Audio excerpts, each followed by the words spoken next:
Gospodin s vama. I s duhom tvojim. Čitanje Svetoga Evanđelja po Luki. Slava tebi, Gospodine. U ono vrijeme reče Isus svojim učenicima: treba da sin čovječiji mnogo pretrpi, da ga starješine, glavari svećenički i pismoznanci odbace, da bude ubijen i treći dan da uskrsne.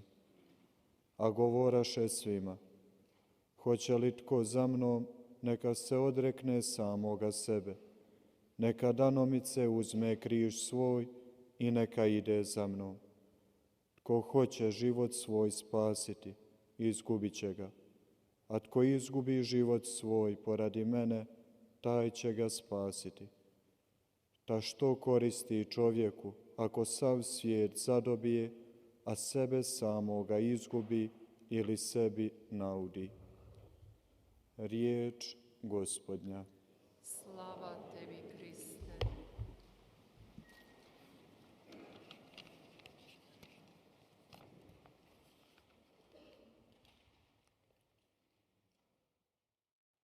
Draga braćo i sestre, 사랑하는 형제자매 여러분,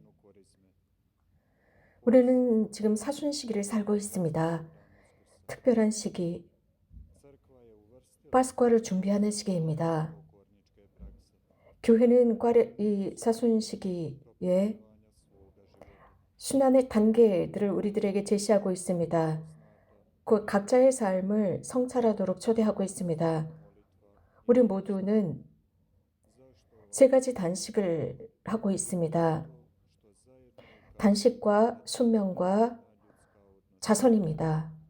이 세 가지는 하나님과 사람과 우리 자신과의 관계를 보여주고 있습니다. 예수님께서 오늘 복음에서 말씀하셨습니다.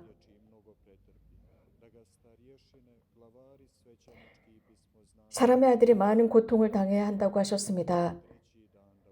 그래서 아들은 많은 고난을 겪고 원로들과 수석사제들과 율법학자들에게 배척을 받아 죽임을 당하였다가 사흘 만에 되살아나야 한다라고 했습니다. 예수님은 죽임을 당하셔야 했습니다. 여기는 육체적인 고통뿐만 아니라 배척받았고 조롱당합니다. 모든 이로부터 버림받음을 당합니다. 이것이 우리 구원의 신비로서 우리는 이 신비를 끝까지 이해할 수 없게 될 것입니다. 교회의 학자들은 늘 이렇게 자문해 왔습니다. 이런 구원의 이유가 무엇일까? 하느님은 전능하신 분이신데 그래서 사람을 당신의 한 말씀으로 죄로부터 구할 수 있었는데 왜 이런 신비를 행하셨을까? 왜 영원함으로부터 당신의 아들을 보내셔서 사람을 되게 하셨을까? 그리고 신학자들은 묻고 있습니다. 왜 하느님께서 인성을 취하셨을까? 그런 뒤에 예수님께서는 배척당하십니다. 고난당하시고 십자가에 달리십니다. 그러면 사람은 자문합니다. 왜 그리스도께서는 죽임을 당하셔야 했을까? 왜 이렇게 처참한 죽음을 당하셔야만 했을까? 라고 묻습니다. 그래서 바오로 사도는 하느님의 그 풍요함과 사랑의 풍요함을 알아야 하지만 이러한 그분의 풍요함과 사랑은 인간의 판단으로부터 너무 멀리 있다라고 했습니다. 이러한 질문에 대한 답을 우리가 안다면, 그런데 우리는 우리들의 삶에 대한, 우리 각자 개인의 삶에 대한 많은 의문을 지니고 있습니다. 예수님께서는 직접적으로 이런 말씀을 하십니다. 누구든지 내 뒤를 따라오려면 자신을 버리고 날마다 제 십자가를 지고 따라야 한다라고 직접적으로 말씀하십니다. 우리는 많은 경우 이 말씀을 들었지만 어쩌면 이 말씀을 제대로 끝까지 이해하지 못했을 수도 있습니다. 곧 자신을 버린다는 것, 날마다 제 십자가를 지고 그리스도를 따라야 한다.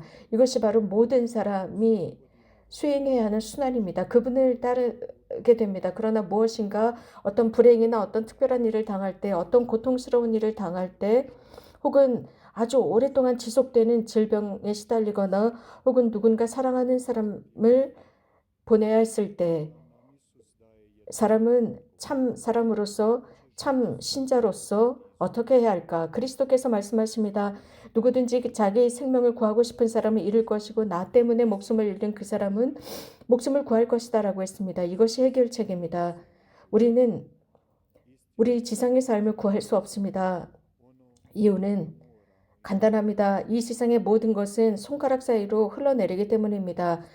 그래서 우리는 복음대로 살아야 합니다. 예수 그리스도에 대한 믿음입니다. 그래서 불행이나 어려움이 있을지라도 그분을 향해 굳건히 나가는 것입니다. 여기에서 사람은 순환을 사랑하고 고통을 사랑해야 한다라는 것이 아닙니다. 이런 어려움을 일부러 찾는 것이야말로 어리석겠지요. 그러나 여기에서 말씀해 주시고 계시는 것은 주님의 손으로부터 오는 모든 것을 우리가 수락하는 것입니다. 그리고 어떤 기쁨, 그분으로부터 오는 기쁨이 있을 때 기뻐하고 어려움이 있을 때 굳건하게 믿음으로 나가는 것입니다. 이것이 가장 중요합니다. 예수님께서는 순환과 죽음 뒤에 부활을 맞이하셨습니다.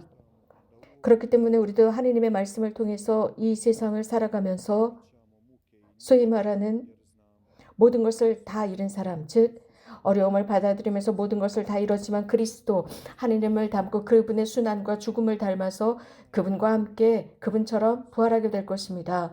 우리들에게 정말 중요한 것은 그리스도와 함께 하는 것입니다. 그분과 함께 하는 것, 그러면 가나안의 혼인잔치에서도 함께 합니다. 그분 덕분에 우리는 오랜 예루살렘의 여정을 가게 되고 그분을 보면서 환호를 하게 될 것입니다. 하지만 또 그분 때문에 우리는 십자가의 길을 가게 됩니다. 이것도 감사를 드립니다. 주님께서는 모든 것을 보시고 알고 계십니다. 그리스도만이 우리를 부활의 영광으로 이끌기 때문입니다. 그분만이 이런 방법으로 우리들을 채워주시고 우리들의 현재 참 삶의 의미를 알게 하시며 더 나아가서는 미래의 삶의 가치를 알게 됩니다. 루카 복음사가가 강조하는 대로 날마다 제 십자가를 지고 따라가는 것입니다. 그것이 고통일지라도 날마다 만나는 그 고통을 지고 따라가는 것입니다. 예수님께서는 인간의 존엄과 반대되는 것들을 지고 가게 할 수 있습니다. 사실 이런 것은 그리스도와의 관계 속에서 드러날 수 있습니다. 그분께서는 이러한 고통 속에서 충실하게 싸워 나가셨습니다. 날마다 그분을 따라오라고 초대하십니다.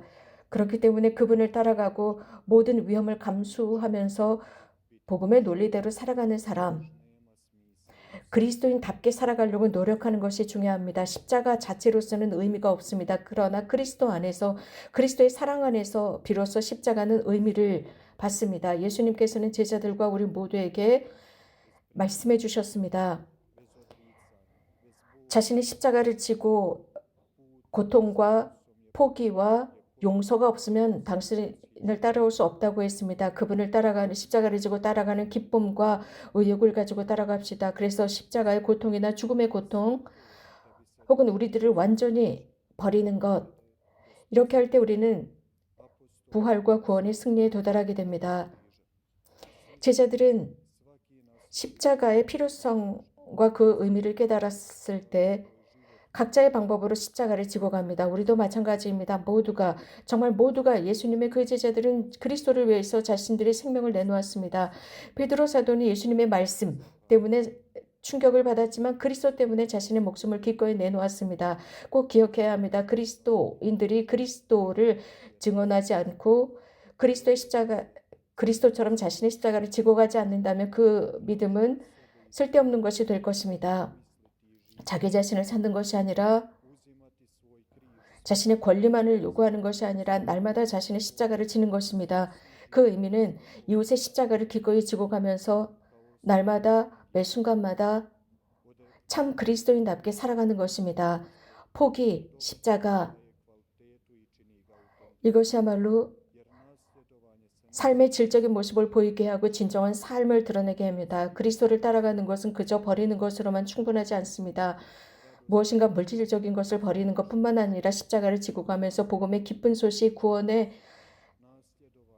생명을 얻는 것, 그리스도를 따라가는 것, 이것은 지속적인 예수님과의 경험을 의미하고 있습니다. 지속적인 그분과의 일치이고 구원적인 용서를 의미합니다. 우리는 다시 한번 앞으로 나아가도록 그래서 앞을 바라보도록 초대받고 있습니다. 그래서 우리는 그리스도의 형상을 주시하면서 그분과 함께 걸어갈 수 있도록 그분의 시선에 우리가 앞으로 나가도록 도와줍니다. 아멘.